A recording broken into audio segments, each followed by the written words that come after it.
হরে কৃষ্ণ। শ্রীমদ্ ভগবদ গীতা যথাযথ অষ্টাদশ অধ্যায় মুখ্য যোগ আজকে আমরা পাঠ করে শ্রবণ করব।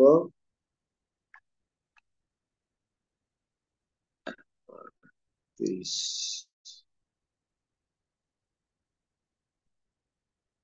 নম্বর শ্লোক, 40 নম্বর শ্লোক। সবাই শ্রীমদ্ ভগবদ গীতা দেখুন, 40 নম্বর শ্লোক।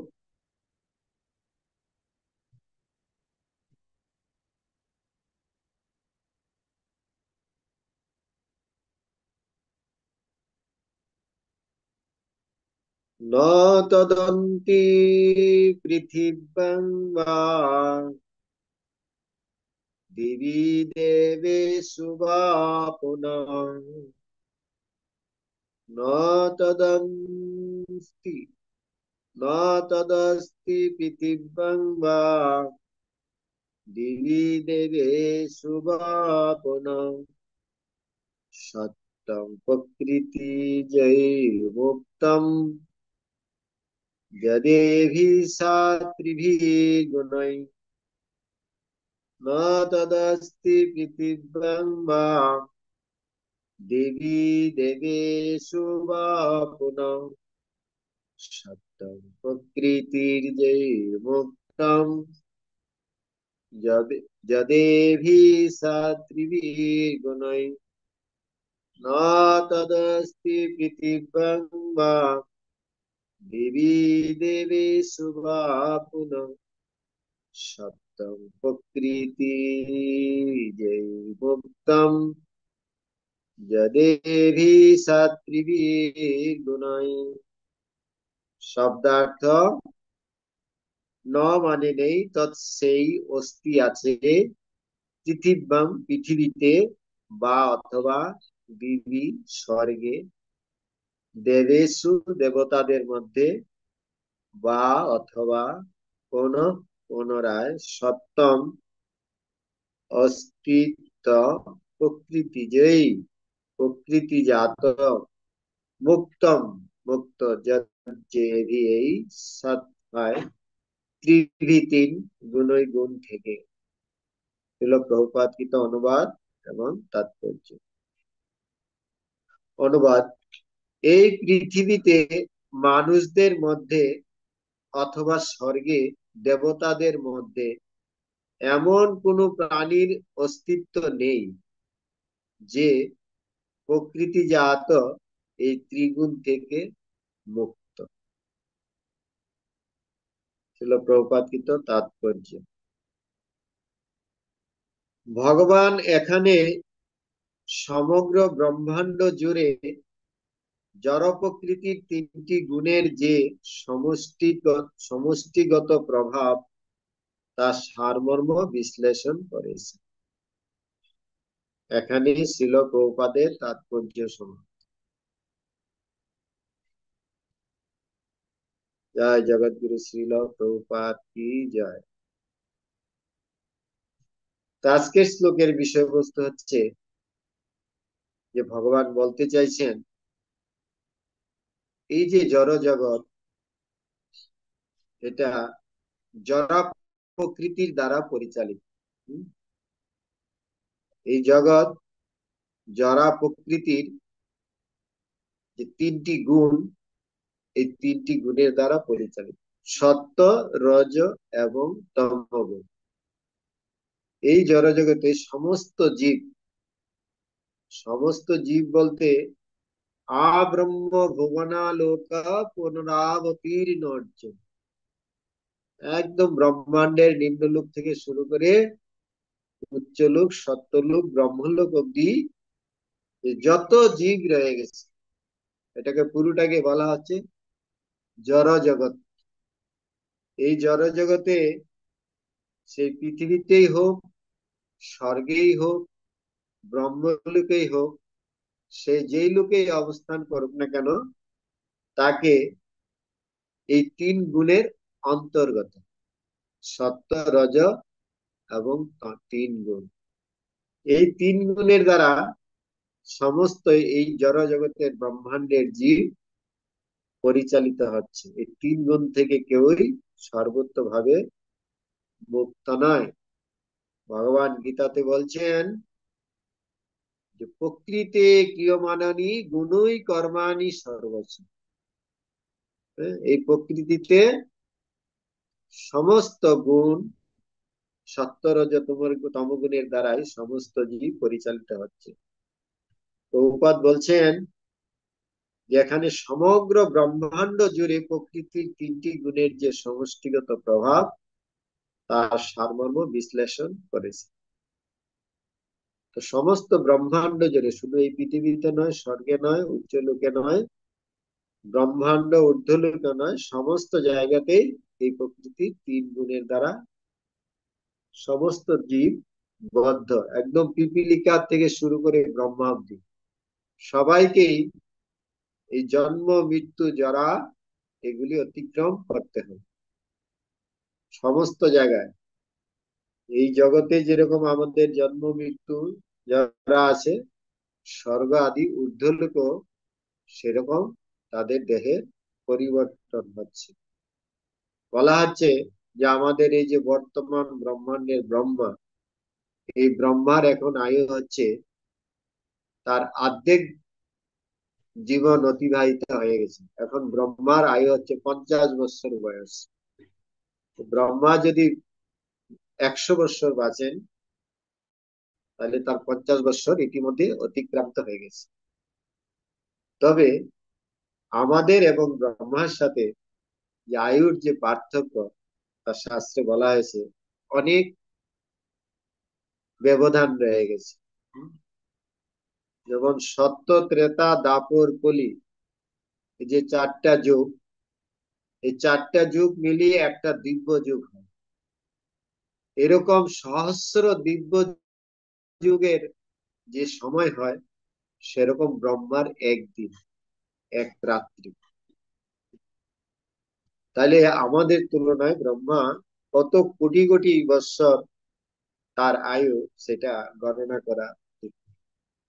যদিও তার আয়ু এত অধিক, কিন্তু তবু সে এই জন্ম মৃত্যুর চক্রেই তাকে আবর্তিত হতে।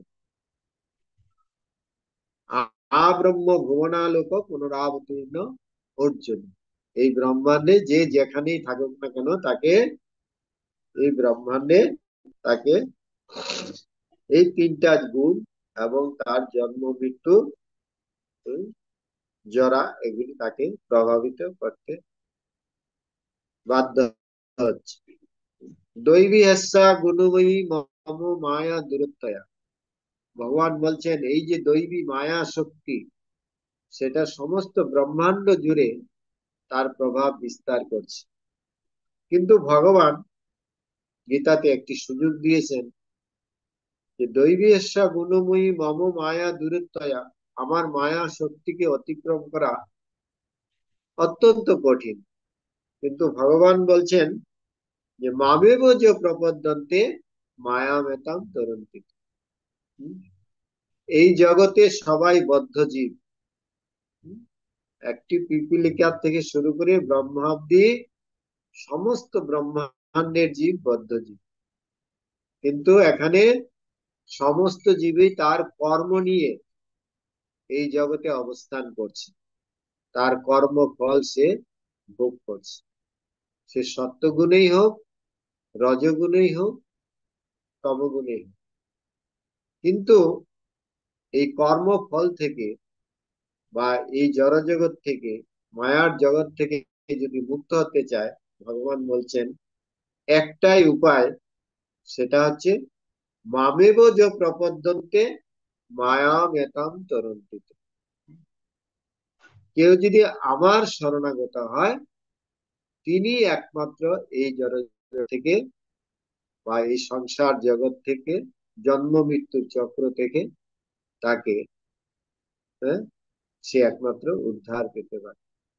এখানে যে যে সংসার চক্র বলা হয়েছে, অনাদি কর্মফলে পরিভবার নবজল, এটা কর্মফল নিয়ে আমরা এই জড় জগতে এসেছি। এই যে জন্ম মৃত্যু জরা ব্যাধি, এটাকে এই সংসার বন্ধনের কথা বলা হয়েছে। সংসার বলতে শুধু স্ত্রী পুত্র ছেলে মেয়ে নিয়েই সংসার নয়, যারা এই জন্ম মৃত্যুর চক্রে আছে প্রত্যেকেই, যাদের এই জন্ম হচ্ছে, মৃত্যু হচ্ছে, বার্ধক্য হচ্ছে, হ্যাঁ, যাদেরকে এগুলা অতিক্রম করতে হচ্ছে, প্রত্যেকেই তাদেরকে এই জন্ম মৃত্যুর চক্রকে তাদেরকে অতিক্রম করতে হবে। কেউ যদি মনে করে যে আমি এই জগৎ থেকে, মানে এই পৃথিবী থেকে মুক্ত হয়ে স্বর্গে যাব, কিন্তু স্বর্গ গেলেও তাকে আবার এই জড় জগতেই ফিরে আসতে হবে। ভগবত গীতাতে বলা হয়েছে, তে তং ভুক্তা স্বর্গলোক বিশালম, ক্ষীণে পুণ্যে মর্তলোকে বিশন। যদিও এই জড় জগতে আমাদের অনেক দুঃখ দুর্দশার মধ্যে আমাদের জীবন অতিবাহিত হচ্ছে, কিন্তু এখান থেকে উন্নত সুখ স্বর্গলোকে আছে। কিন্তু স্বর্গলোকে উন্নত সুখ থাকলেও সেখানেও জন্ম মৃত্যু চক্র রয়ে গেছে, এবং তাকে আবার এই জড়জগতে আসতে হচ্ছে। কেন? তার যে পুণ্য ফল, এই জগতে যে কেউ যদি পুণ্য ফল অর্জন করে, তবু তাকে স্বর্গলোক গেলেও তাকে আবার ক্ষীণে পুণ্যে মর্তলোকে বেশন্তি, তে তং ভুক্তা স্বর্গলোক বিশাল। কেননা স্বর্গলোকে অনেক ভোগের সামগ্রী আছে, কিন্তু ক্ষীণে পুণ্যে মর্তলোকে বিশন্তি, তার পুণ্য ক্ষয় হয়ে গেলে তাকে আবার এই জড়জগতে আসতে হচ্ছে।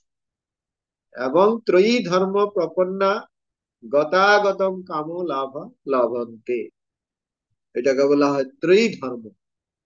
এই জগতে যারা এই ত্রিধর্ম, ত্রিধর্ম বলতে ধর্ম অর্থ কাম, এটাকে বলা হয় ত্রয়ী ধর্ম। ধর্ম অর্থ কাম, কেউ ধর্ম করছে অর্থ লাভ করার জন্য, কেউ ধর্ম করছে উন্নত লোকে যাওয়ার জন্য, কেউ লাভ করছে ধর্ম অর্থ কাম, তার কামনা বাসনা পূর্তির জন্য। এই সত্য রজ তম গুণের মাধ্যমে যে যেখানে আছে না কেন, তাদের একটাই স্থিতি হচ্ছে, তারা এই জড় জগতের আনুগত্যেই থাকতে হচ্ছে। কিন্তু আমাদেরকে জানতে হবে যে এই জড় জগতে আমরা যেই স্থিতিতেই থাকি না কেন, সত্য গুণেই থাকলেও আমাদেরকে এই জগতে বিভিন্ন আবার জন্ম মৃত্যুর চক্রে তাকে আসতে হবে। এই জন্য ভগবান বলছেন যে এই জড় জগৎ ত্যাগ করে, বা এই জড় জগতের ঊর্ধ্বে আমার আরেকটি অপ্রাকৃত জগৎ বা চিন্ময় জগৎ রয়ে গেছে। হুম? সেই জগৎকে বলা হয় চিন্ময় জগৎ, নিত্য জগৎ। তো এই জড় জগৎ থেকে কেউ যদি উত্তীর্ণ হতে চায় বা ভগবত ধামে যেতে চায়, তাকে কি করতে হবে? ভগবানের শরণাগত হতে হবে। সে ব্রহ্মাই হোক আর সাধারণ মানুষই হোক, যে পশুই হোক, প্রত্যেকেরই, তাদেরই যদি এই জগৎ থেকে মুক্ত হতে চায়, তাদেরকে ভগবানের শরণাগত হতে হবে। অপরমেয় অপরমেয়মিতস্তন্নাম প্রকৃতিং বিদ্ধি মে পরাম জীবভূতম মহাবাহু জয়দম ধার্যতে জগৎ। হ্যাঁ, অপরমেয়মিত স্তন্নাম প্রকৃতিং বিদ্ধি মে পরাম। ভগবান বলছেন, আমার এই অপরা প্রকৃতি, মানে জরা প্রকৃতি ব্যতি রেখে আমার আরেকটি পরা প্রকৃতি বা চিন্ময় প্রকৃতি রয়ে গেছে। সেই চিন্ময় প্রকৃতি থেকেই এই সমস্ত জীব, সকল জীবাত্মাগণ এই জড় জগতে তার কর্মফল ভোগ করার জন্য বিভিন্ন 84 লক্ষ দেহে সে ভ্রমণ করছে। কিন্তু ভগবান বলছেন, কেউ যদি এই জড় জগৎ থেকে মুক্ত হয়ে আমার ধাম প্রাপ্ত হবে, তাকে আর এই জড় জগতে ফিরে আসতে হবে। কেননা সেই ভগবানের ধাম হচ্ছে ন তদ ভাসয়তে সূর্য, ন শশাঙ্ক ন পাবক, যদ্গত্তা ন নিবর্তন্তে তদ্ধাম পরমং মম। সেই ভগবানের ধাম হচ্ছে পরম ধাম, চিন্ময় ধাম, সনাতন ধাম, নিত্য ধাম। হ্যাঁ, যদ্গত্যা ন নিবর্তন্তে, যেখানে ফিরে গেলে আমাদেরকে আর এই জন্ম মৃত্যু চক্রে আসতে হবে। এটা আমাদের জীবনের অন্তিম লক্ষ্য, আমাদের জীবনের উদ্দেশ্য, যে কি করে আমরা এই জড়জগৎ থেকে মুক্ত হয়ে, এই সংসার জগৎ থেকে, মায়ার কারাগার থেকে মুক্ত হয়ে আমাদের যে প্রকৃত আলয়, আমাদের যে প্রকৃত স্বরূপ স্থিতি, জীবের স্বরূপ হয় কৃষ্ণের নিত্য দাস। আমরা হচ্ছি স্বরূপগত ভগবানের নিত্য দাস, ভগবানের নিত্য সেবক, এবং স্বরূপে সবারও হয় গোলকিতে স্থিতি। আমাদের এখানে থাকার কথা নয়, যেমন একটা কয়েদিকে জেলখানায় থাকার কথা নয়, কিন্তু সে জেলখানায় কেন আছে? তার কর্মের ফলে সে সে জেলখানায় আবদ্ধ হয়ে আছে। অনাদি কর্ম ফলে পরিভবার নগজ। এই কর্ম ফলে আমরা এখানে বিভিন্ন রকম 84 লক্ষ জনিতে আমাদেরকে জন্ম মৃত্যুর চক্রে আবর্তিত হতে হবে। কিন্তু ভগবান সর্বধর্মস্বামী মহাসচ, যদিও আমরা বিভিন্ন কর্মফল নিয়ে এই জগতে জন্ম মৃত্যুর চক্রে ভগবান বলছেন, আমি তোমার যত কর্মফল আছে সমস্ত কর্মফল থেকে মুক্ত করে, হ্যাঁ, আমি তোমাকে সেই সমস্ত কর্মফল থেকে মুক্ত করে দেব। কখন মুক্ত করে দেব? যখন তুমি সম্পূর্ণভাবে আমার শরণাগত হবে। মামেকম শরণম ব্রজ, অহম তাম সর্ব পাপে ভূ। আমি তোমার সমস্ত পাপ থেকে তোমাকে মুক্ত করে দেব। হ্যাঁ? নতম সূচত মর হাসি, সেই বিষয়ে তোমার চিন্তা করা উচিত নয়। তো ভগবানের শরণাগত হলে ভগবান আমাদেরকে এই কর্মফল থেকে মুক্ত করে দিতে ভগবান প্রতিশ্রুতি দিচ্ছে। তো এই ভগবত, এই জগৎ থেকে মুক্ত হতে গেলে আমাদেরকে একটাই উপায় হচ্ছে, এটা হচ্ছে ভগবত ভক্তির আশ্রয়। ভগবান বলছেন ভক্তা মাম অভিজানাতি, এই ভগবত ভক্তির মাধ্যমে একমাত্র আমরা ভগবানকে জানতে পারি বা ভগবত ধামে ফিরে যেতে পারি। ভক্তা তু অনন্যয়া সখ্য, এই ভগবত ভক্তির মাধ্যমে একমাত্র আমরা ভগবত ধামে যাওয়ার সক্ষমতা লাভ করতে পারি। এভাবে আমরা যদি ভগবানের শরণাগত হই, ভগবান এভাবে আমাদেরকে বিভিন্ন রকম প্রতিশ্রুতি দিচ্ছেন যে আমরা তার শরণাগত হলে তিনি আমাদের এই জড় জগৎ থেকে মুক্ত করে তার ধামে নিয়ে যাবেন।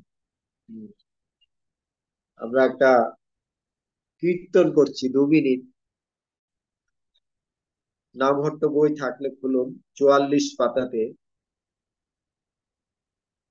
44 পাতা খুলতে পারেন। নামহট্ট বই চললে 44 পাতা, নামহট্ট পরিচয় 44 পাতা। প্রভু তব পদ যুগে মোর নিবেদন,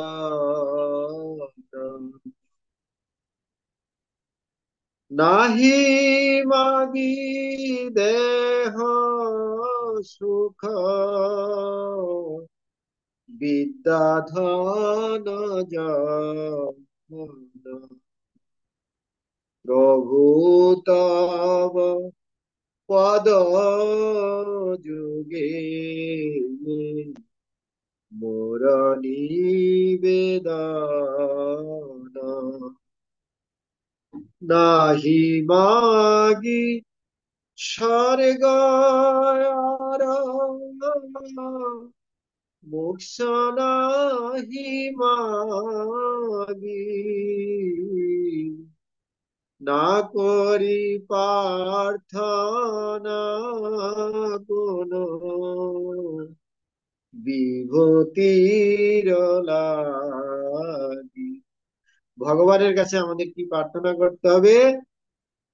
যে ভগবান, এই জড় জগতে আমি কোনো বিদ্যা ধন সুখ জন কোনো কিছু চাই না, আমি স্বর্গ চাই না, আমি মোক্ষ চাই না, আমি কোনো বিভূতির জন্য প্রার্থনা করি না। কেননা এই জড় জগতে আমি যেই পরিস্থিতিতে থাকি না কেন, কিন্তু আমি এখানে নিজ কর্ম গুণ দোষে যে যে জন্ম পায়, জন্মে জন্মে যেন তব নাম গুণ গায়। এই জড় জগতে আমাদের জন্ম হয়েছে নিজ কর্ম গুণ দোষে। এই নিজ কর্ম গুণ দোষে আমরা বিভিন্ন যে যে জন্ম পাই, কিন্তু হে ভগবান, জন্মে জন্মে যেন তব নাম গুণ গায়। হুম? জন্ম হোক যেখানে ভগবান, আমার যেখানেই জন্ম হোক, আমি যাতে তোমার নাম কীর্তন করতে পারি। এই মাত্র আশা মম তোমার চরণে, অহৈতুকী ভক্তি হৃদয়ে জাগে অনুক্ষণে। আর কি, বিষয়ে যে প্রীতি এবে আছে আমার, সেই মতো প্রীতি হোক চরণে তোমার। বিপদে সম্পদে তাহা থাকুক সমভাবে, দিনে দিনে বৃদ্ধি হোক নামেরও প্রভাব। তো একটাই ভগবানের কাছে আশা, যে হে ভগবান, আপনার চরণে যাতে আমার অহৈতুকী ভক্তি লাভ হয়। আমি যাতে এই জড় জগতের কোনো কামনা বাসনা থেকে মুক্ত হয়ে আপনার চরণে আমার অহৈতুকী ভক্তি লাভ হয়, এটাই আমার একমাত্র আশা। তো প্রভুপাদ এই শ্লোকের তাৎপর্য বিশেষ কিছু আলোচনা করেননি। তার পরবর্তী শ্লোকগুলাতে আমরা দেখতে পাবো যে এই যে সত্য রজ তম গুণ এবং বিভিন্ন বর্ণাশ্রম তাদের কর্তব্য সম্বন্ধে প্রভুপাদ আলোচনা করছেন। সেগুলি আমরা কালকে কয়েকটা শ্লোকের উপর আলোচনা করব। আজকের বিষয়বস্তু হচ্ছে, এই জগতের যেই পরিস্থিতিতে যেই থাকুক না কেন, এই জগতে আসলে আমাদের প্রকৃত আনন্দময় স্থিতি নয়। আমাদেরকে এই জগৎ থেকে মুক্ত হয়ে আমাদের যে প্রকৃত আলয় ভগবত ধামে ফিরে যাওয়ার জন্য আমাদেরকে প্রয়াস করতে হবে। সেই জন্য আমাদেরকে ভগবত ভক্তির আশ্রয় করতে হবে। একমাত্র এই ভগবত ভক্তির মাধ্যমে আমরা এই জড় জগৎ থেকে মুক্ত হয়ে ভগবত ধামে ফিরে যেতে পারি। এই জগৎকে স্বর্গ দেবদেবীদেরও, যারা স্বর্গলোকের দেবদেবী, সে দেবতারাও আকাঙ্ক্ষা করে যে কবে এরকম মনুষ্য দেহ পেয়ে আমরা এই শুদ্ধ ভক্তি অনুশীলন করে আমরা এই জন্ম মৃত্যু চক্র থেকে মুক্ত হয়ে ভগবানের নিত্য ধাম ভগবত ধাম প্রাপ্ত হব। শুধু সাধারণ মানুষের কি কথা, দেবতারাও সেটা আকাঙ্ক্ষা করে। হরে কৃষ্ণ হরে কৃষ্ণ কৃষ্ণ কৃষ্ণ হরে হরে, হরে রাম রাম রাম হরে। জগৎগুরু শ্রীল প্রভুপাদ কি জয়।